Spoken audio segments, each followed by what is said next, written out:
They're bringing world-class entertainment to the city of Detroit. Hello and thanks for joining us. I'm Laurel Hess and this is COMCAST Newsmakers. Joining me now is the Executive Vice President and Chief Operating Officer for the Detroit Jazz Fest, Cornell C. Batie. Thank you so much for joining us. Oh, thanks for having me. The Jazz Fest happens every year, same time, Labor Day weekend. Those dates this year are in September, I believe the 4th through the 7th. Yes. It gets bigger and better every year. Oh, every year. And how long have you been doing this now? It's the 36th year.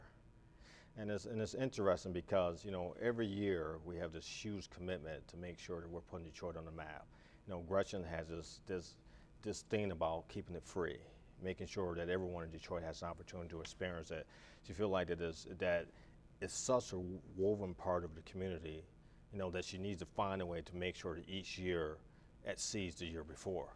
You know, she's talked about how she's watching it grow and how it's really become something that, you know, not only the fans appreciate, but our sponsors and our partners have really expect us to create great things to our performances. I mean, this year, our artist in residence, Pat Metheny, we actually had a sponsor, Apsipure, who came on board, and because they appreciate and they really get the musical side of it, that they're actually sponsoring Pat Metheny and enable us to bring what's going to be a dynamic, you know, weekend. I mean, Pat Metheny is performing all 4 days.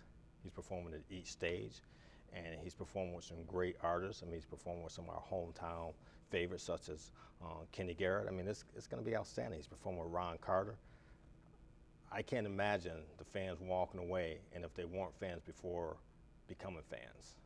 You have over 100 acts, many of them very well known, and Yes. folks that you mentioned it's free, but that's not the only reason. Folks come from all over the state, from different states all over the country to this fest. Oh, absolutely. About 23% of our attendees are actually coming from out of state. I mean, right after one festival ends, we start getting calls about the next year's festival. We have a partnership with Marriott that offers a great package for individuals that want to come aboard and not only participate, but who also want to become guardians of helping us keep it free. And then we just get requests after requests from out-of-town individuals who want those packages, who want an opportunity to keep it free, want to make sure they experience it, want to make sure they don't miss anything. Well, you mentioned it's sort of right after it's over, you're in the planning stages for the very next year's fest. Absolutely. But that's really a culmination of something that the Detroit Jazz Festival does all year long. You're doing performances all year long in communities, educating folks about music, not just Labor Day weekend. Absolutely. We have this Jazz Infusion program, which we have a partnership with DPS. And so we're inside of 7 schools. We have an artist assigned to each school. They go in there twice a week. They either run a jazz program or they do it in conjunction with the school itself. We have over 200 kids that are involved in that. And then from that, we actually have formed a DPS band that comes out of that gives those individuals an opportunity to perform, to hone those performance skills and play at different venues.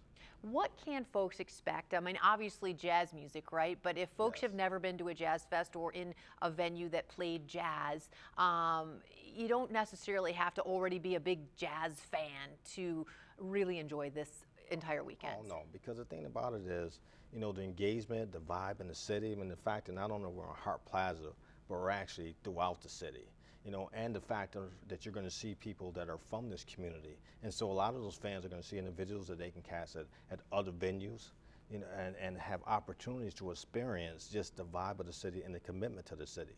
All right, over many city blocks, all the way from Hart Plaza to Campus Martius, Labor Day weekend. Let's make sure folks know how to get there. Thank you so much for joining us today.